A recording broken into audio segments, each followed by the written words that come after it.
founder problem fit. Are you the right founder to solve the problem? And so if you're in that stage, Will, start us off.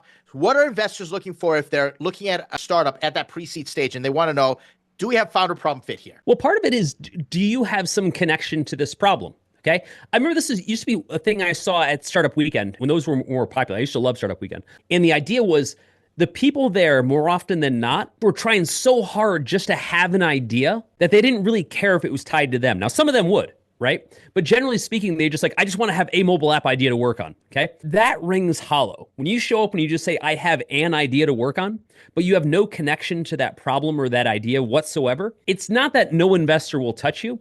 It's just a little less honest, right?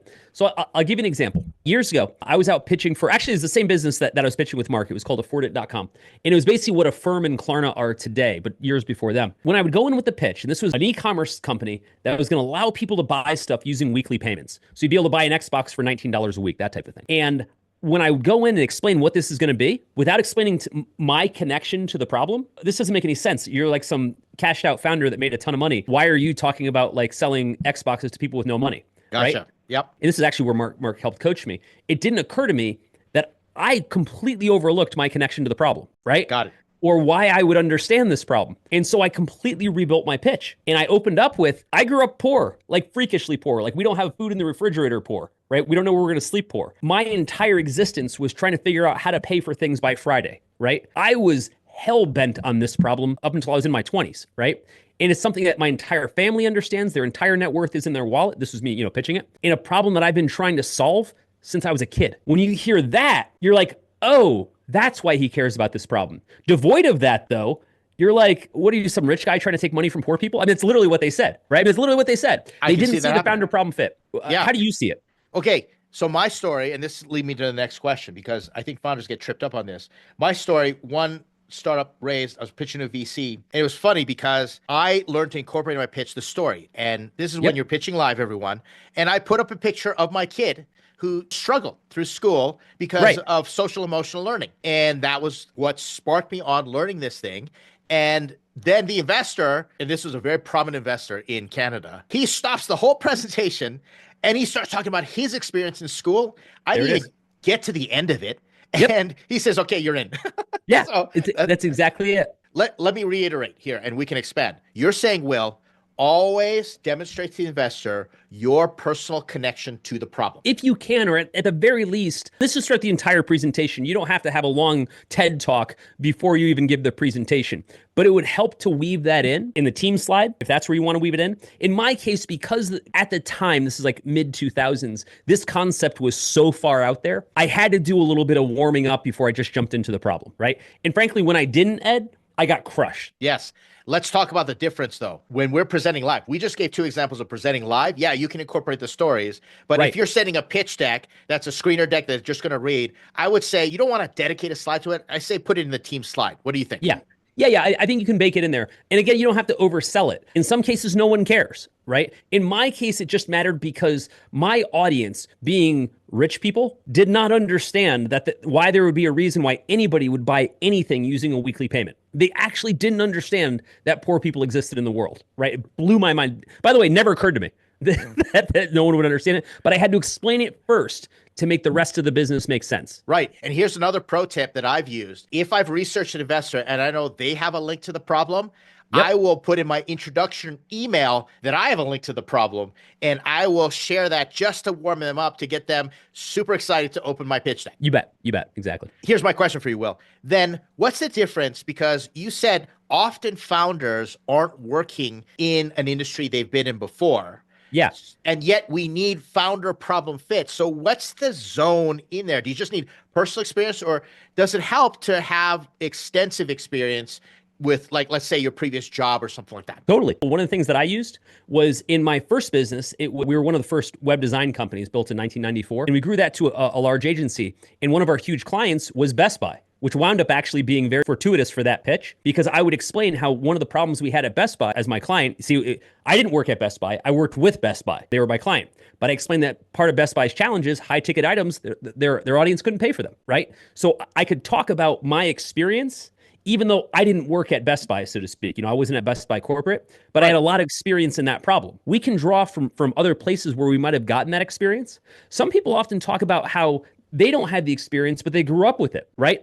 Like their parents had the experience. For me, that was a big part of it. Like I watched my entire family struggle with this, so the problem was very near and dear to me. And so I think we can pull from other parts of our life to talk about how we got there or how that experience or that capability translates here. I'll give you a story. Talking to one of our favorite founders we've been working with recently, and he's doing a solution, AI agent for the legal industry. He had a VC, like the idea, and they push back and they're like, you're not a lawyer. You have no connection to it. And we're able to connect the dots. I'm like, you have tons of experience in the industry, because he came up with the problem he wanted to solve because of his experience in the legal industry. And I said, go get advisors. There are other things that you can do. So if a founder is hit with that, like you don't have direct experience, you're not working in the industry with an investor, how would you address that? It's funny. I talked to that same founder like an hour ago, so I know exactly what you're talking about. And I repeated the same thing that you said, which is you couldn't possibly have all the domain experience for everything. You're either a marketer or you're a developer. You're either developer or you're legal. You're either legal or you're HR. You're not all the things. So fundamentally, you're going to have to pull from other people who are those things. And part of your discussion, part of your pitch is, and here are the people I found that will help fill in those gaps. Let me make a comment on this. I'm curious what you think. Well, sometimes though, I think it's a stretch. For example, someone wants to care about something and cares about the environment, and they say, I'm going to do a startup in solar panels, and they've got no connection other than they care about the problem. And maybe they researched a few things, maybe they supported some stuff, but they're going into a technical domain where there isn't any chance of you getting founder problem fit. And therefore, I have to say, you know what? I just don't think that you're going to get the attention that you want from investors, because we don't see this happening. And I would say to that, Steve Jobs never coded a thing in his life, right? And yet somehow he built one of the most important computer companies in the world because he had Wozniak. The idea is that if you're not that person, you need to find the person who is, fuse that team and find those capabilities. Now, what would you advise founders to do? Because we got lots of tips and tricks to then go and improve founder problem fit. Like, let's say, you're not passing the mustard, and I get this all the time. To increase your score, you can do this. To increase your credit score, start doing this, etc. What should founders do? What are some action items that you would recommend? I got a set of my own as well. As far as being able to increase their capability and credibility? In terms of founder problem fit to show investors. I think if you have, doesn't even have to be a co-founder. If you have another person on your team, I don't think an advisor cuts it, by the way. I think if you have another person on your team that can speak to that when the moment is right, I think that goes for miles, because the investor is investing in more than one person, right? They're investing in a team, essentially, sometimes co-founders, sometimes the founder and a few of their team members. And I think if you can show that you're aware of that deficiency and that you have the ability to recruit against that deficiency, that's Steve Jobs finding his Wozniak. That's a perfect way to do it. Another thing that you can do is show the investor that you are willing to immerse yourself in the problem. We had a founder, this was way back in the OG days when I first started coming here, and this individual was building robots for restaurants, so serving everything. Yep, I remember that. He went and got a job at a restaurant, and he said, I will work for free, and he just wanted to experience what it's like to learn and immerse himself in the problem.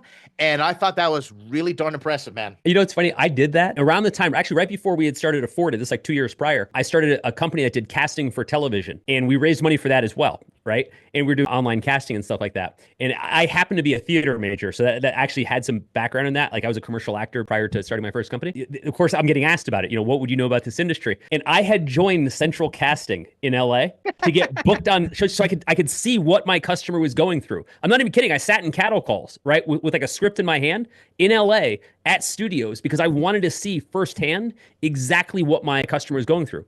By the way, I got booked in exactly 0 things. So I knew very well why they needed us. That's exactly what I like to do, is just get right in front of the problem and experience it. And that goes such a long way for investors. Will, you can explain that situation? Absolutely. Okay. So for everybody out there, if you have questions about that topic, feel free to use the Q&A box chat to ask questions.